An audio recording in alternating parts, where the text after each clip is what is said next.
后来乡亲继续来讲土豆，讲是宜兰五结乡的油脂树哦。因为五结乡拢是一寡沙地，海风阁强，种出来的土豆口感品质拢真赞。讲敢若是土豆一年的产值就高达7000多万，若搁甲土豆酱、土豆冰等等周边的产品拢算入去，这个产值更加是高达1亿4000万。即卖这五结乡每一年拢会举办土豆节，除了这个土豆的美食，阁有趣味竞赛。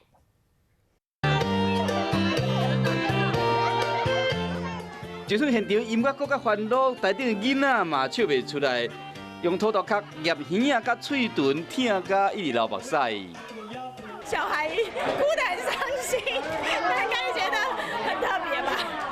嘉在摕到第一名，摕到2000块的奖金。这特别比赛就敢若宜兰五结乡才有，惊疼嘛使参加nghệ土豆的比赛。大人囡仔一组比nghệ土豆的功夫，宜兰五结乡将这个土豆变成开心果，大家拢真欢喜。当然欢喜的除了参加比赛人以外，也有看这个土豆慢慢大长的农友。沙地吼，的土豆绝对拢较好食，啊，伊嘛较水，就比较漂亮。较薄，较好白。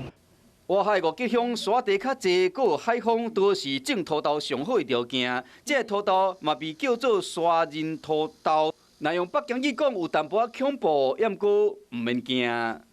吼，淡的吼，烤起来已经都有人伫搭，安尼哦，甚至有人甲订。你即马烤起来吼，我爱偌济，100、250。要种收成，都有人收钱买买啊，容易挖口自产自销。五家者种土豆的面积差不多有30公顷，每公頃差不多会使出3000公斤的土豆，总产值差不多有7200万，也毋过搁较大的商机伫后壁。爱听土豆嘛吼。随着音乐的节奏，烤出这个土豆冰，这个土豆冰冰冰凉凉，又搁有土豆芳，热天上好味。另外一边是土豆蓝馍甲麦芽落的炒，倒入去煲内面，就会使做真芳的土豆汤。这海基花园吼，炒起来土豆特别香搁香，假是讲嘿嘿，啊你啊土肉地定定无食。土豆汤、土豆酱、土豆饼有真济相关的产品，产值超过1亿4000万，或者的土豆农笑嗨嗨，伊直讲种土豆好代志就会发生。